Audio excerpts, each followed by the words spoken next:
পথিক, তুমি কোন পথে যাচ্ছ? এটা কোন পথ? তুমি জানো এটা কোন পথ? এটা হলো ওই পথ যে পথে হাঁটতে গিয়ে আদম আলাইহিস সালাম ক্লান্ত হয়ে গেছিলেন। এটা ওই পথ যে পথে হাঁটতে গিয়ে নূহ আলাইহিস সালাম কান্না করে দিয়েছিলেন।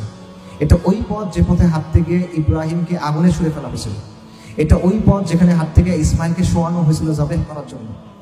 এটা ওই পথ যেটার জন্য সস্তা দামে বিক্রি করে দেওয়া হয়েছিল ইউসুফ আলাইহিস সালামকে, কারাগারে থাকতে হয়েছিল থেকে কয়েক বছর।